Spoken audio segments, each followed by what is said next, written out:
ces appels internationaux vers le réseau de Benin Telecom. Le problème, c'est que Benin Telecom n'avait pas les moyens de mesurer ce trafic-là. Conséquence, Benin Telecom est devenu le maillon faible au niveau international et finalement la plateforme mondiale de la fraude à l'international. Nous avons détecté des trafics qui quittaient les États-Unis pour le Pérou et qui venaient transiter par le réseau de Benin Telecom. Évidemment, quand c'est comme ça, l'opérateur du Pérou, il va facturer Benin Telecom pour un trafic que Benin Telecom n'a même pas vu passer. Donc voilà comment la dette d'interconnexion, en tout cas sur le plan international, s'est constituée. Donc ça s'est vraiment constitué de façon frauduleuse sur le dos de Benin Telecom. Oui, mais aujourd'hui, quels sont ces partenaires de Benin Telecom avec qui l'entreprise fonctionne? Aujourd'hui, justement, je crois que nous avons assaini la gestion des partenariats. Nous avons suspendu un certain nombre de partenariats, notamment pour l'activité de l'international.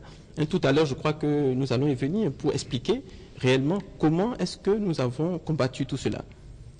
Sur le plan de l'accès à l'Internet aussi, sur le plan de l'accès à l'Internet, Benin Telecom avait signé des contrats qui déléguaient la gestion de l'ADSL à des partenaires. Sauf que, d'un point de vue commercial, Benin Telecom n'avait pas les moyens de mesurer l'activité commerciale réellement effectuée par ces compagnies. Donc, c'est des activités également qui se menaient au détriment de la société. Dans votre plan de relèvement de l'entreprise, est-ce que vous avez eu le soutien du syndicat? Parce que vous savez, lorsque vous venez, il y a ceux-là qui sont dans la maison qui veillent également à l'évolution de l'entreprise. Est-ce que vous avez eu du soutien du côté des syndicalistes et du personnel? Tout à fait. Moi, je crois que le personnel lui-même était conscient de la situation dans laquelle la société se trouvait. Et le personnel a vraiment accompagné les efforts de redressement.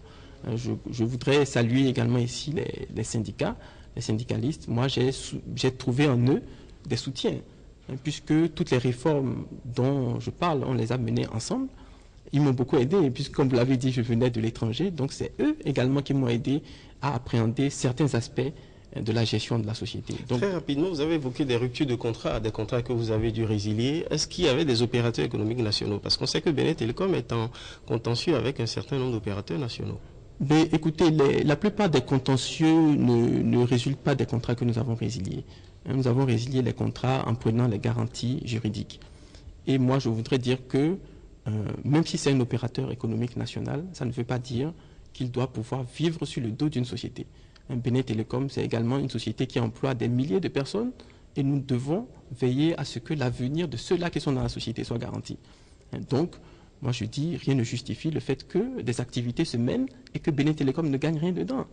Ou bien même que de la dette se crée sur le dos de Benin Telecom, sur les activités qui sont gérées par la société. Donc voilà un peu la situation sur le plan commercial. Sur le plan technique. Alors sur le plan technique, là également, la plupart des équipements étaient vraiment vieux, sans contrat de maintenance, etc. Quand on prend par exemple le commutateur qui fait le transit international, c'est un commutateur qui a été installé en 1983. Il n'y a pas de pièces de rechange, il n'y a pas de contrat de maintenance depuis peut-être 15 ans.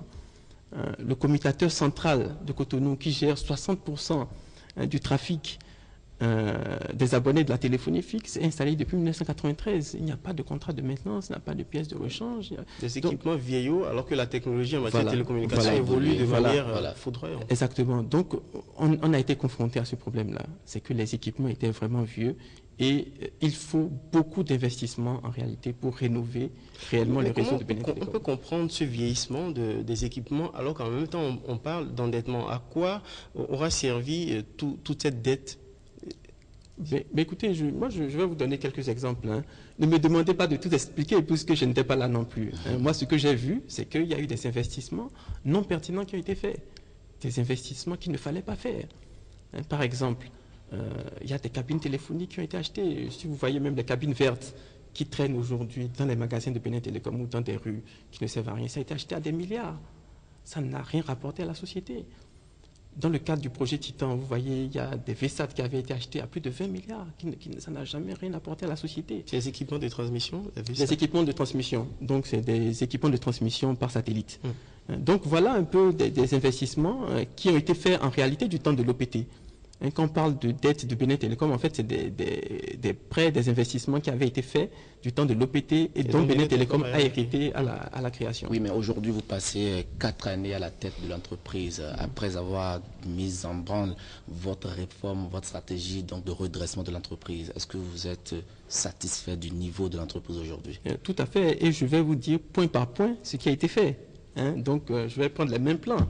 Juridique et comptable, financier, commercial et technique. Je crois qu'il faut qu'on aille point par point pour voir ce qui a été fait. Alors, donc sur le plan juridique et comptable, comme je l'ai dit, la société n'existait pas. Alors là, nous avons fait un travail important. Nous avons fait l'inventaire de tout le patrimoine de Benin Telecom sur l'ensemble du territoire national. Et nous l'avons fait avec l'appui d'un cabinet d'expertise.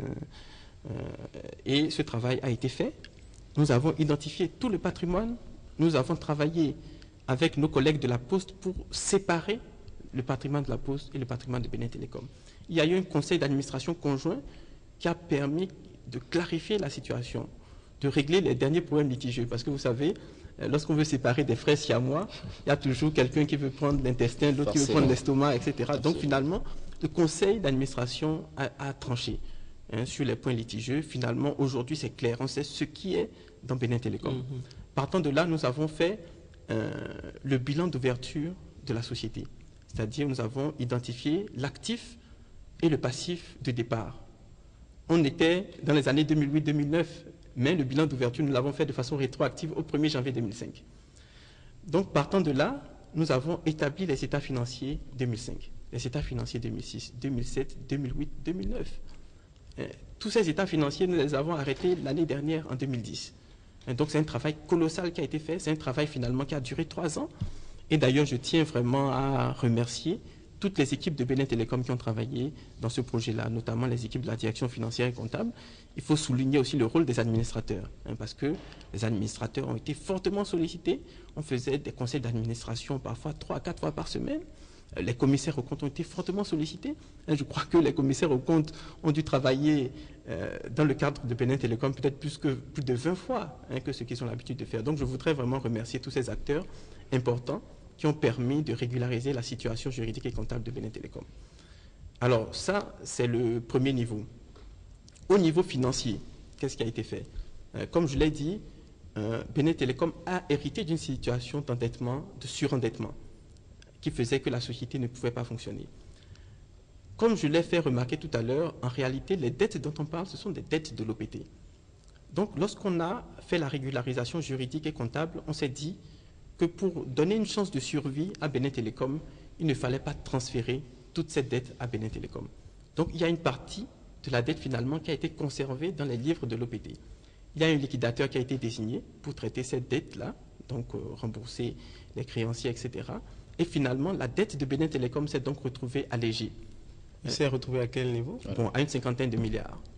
Et donc, d'un point de vue comptable, cela a été traité comme une augmentation de capital. C'est comme si l'État avait fait une augmentation de capital au niveau de Benin Telecom. Si bien que le capital social initial, qui était de 500 millions, aujourd'hui est de 93 milliards 370 millions. Les fonds propres qui étaient négatifs au niveau de la société sont devenus bien entendu positifs et désormais, on travaille vraiment dans la légalité au niveau de Benin Telecom. Donc voilà, sur le plan financier, ce qui a été fait. Sur le plan commercial, comme je vous l'ai dit, nous avons trouvé une situation où il y avait plein de contrats de partenariat qui n'apportaient rien à la société.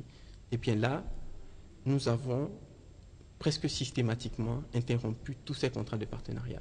C'est vrai, comme je l'ai dit, en nous entourant de toutes les garanties pour que ça ne crée pas des procès inutiles à la société. Mais nous les avons arrêtés les uns après les autres.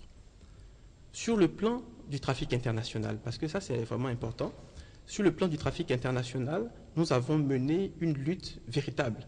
Et nous avons travaillé notamment avec les opérateurs étrangers pour faire ce qu'on appelle le traçage d'appels. C'est-à-dire que les appels sont effectués de l'étranger et nous regardons par où ça rentre sur le territoire béninois. Nous avons identifié plein de routes illégales que nous avons fermées les unes après les autres. Et nous avons été fortement aidés par une décision du Conseil des ministres du 18 janvier 2007 par lequel le Conseil des ministres demandait à tous les opérateurs GSM de passer par les équipements de Benin Telecom pour aller à l'international. Grâce à cette mesure-là, nous avons vraiment mené une vraie lutte contre le trafic frauduleux international. Et si vous le permettez, je vais vous donner quelques chiffres pour vous montrer à quel point très rapidement Benin Telecom perdait de l'argent. En 2005, l'activité internationale faisait perdre à Benin Telecom 3 milliards 244 millions que Benin Telecom perdait. Quand nous avons engagé la lutte contre le trafic frauduleux, en 2006, cette même activité rapportait à Benin Telecom 2 milliards 551 millions. En 2007, avec la décision du gouvernement de tout faire passer par Benin Telecom, on est passé à 16 milliards 755 millions que l'activité rapportait à la société. Évidemment, après, si vous avez suivi, il y a eu la crise des GSM. Absolument. L'État a décidé de libéraliser l'accès à l'international. Évidemment, là, les revenus ont encore baissé. Donc, en 2008, c'est revenu à 10 milliards 599 millions. En 2009, à 3 milliards 486 millions. Mais là, ce n'était plus la fraude. C'était parce que, bon, le secteur a été libéralisé. Chaque opérateur GSM gérait donc son accès à l'international. Oui, tout ce dont vous parlez, vous a pris combien de temps pour le redressement? Ben, écoutez, le redressement, encore une fois, s'est fait dans plusieurs domaines différents. À la fois.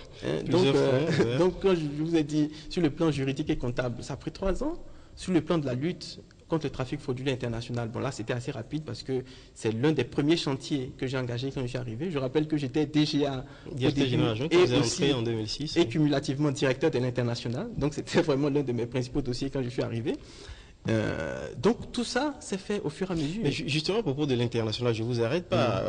À côté des différentes stratégies que vous avez dû mettre en œuvre pour développer votre réforme, renflouer les caisses, suspendre les contrats d'arnaque, etc. Vous avez bénéficié quand même d'un avantage énorme avec la fibre optique. Tout à fait.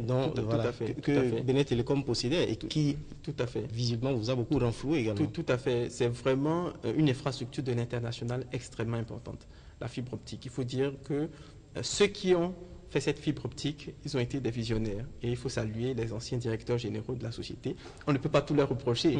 Je crois que quand même, il y a eu du bon dans ce qu'ils ont fait. Et il y a eu le directeur général vraiment qui a décidé d'investir dans le câble sous-marin, SAT3, qui a pris une très bonne décision.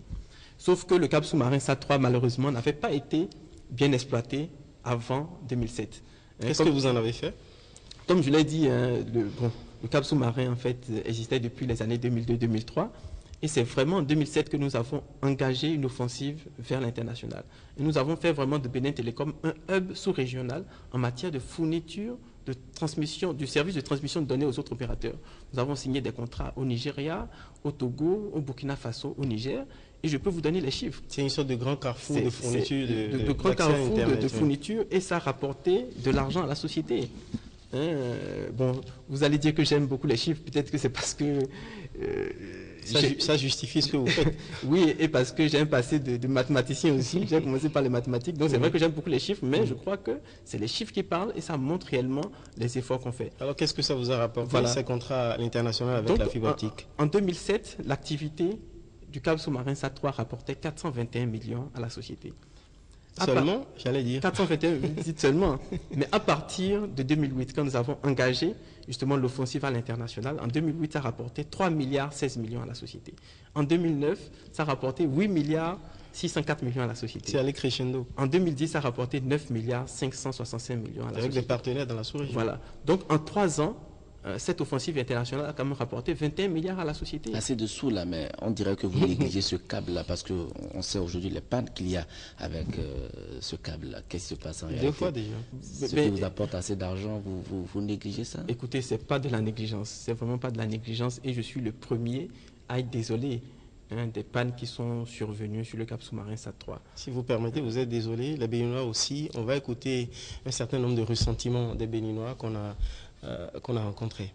Faire du Bénin un hub régional en matière de télécom et un acteur de la coprospérité entre États de la sous-région, tel est le vœu cher au chef de l'État et un axe important de la mission confiée à la Direction générale de Benin Telecom SA dès 2006. Le câble sous-marin SAT3 est la principale ressource devant permettre de réaliser ce vœu cher au chef de l'État et apporter des devises non négligeables à une entreprise dans le besoin. Paris réussi, serait-on tenté de dire lorsqu'on fait le point des partenariats noués à l'international pour la commercialisation des capacités sur la fibre optique. Dès 2007, le directeur général, par le biais de la direction de l'interconnexion et du réseau international, a proposé ses services en matière de fibre optique à plusieurs pays de la sous-région. Successivement le Nigeria et Suburban, le Niger parvient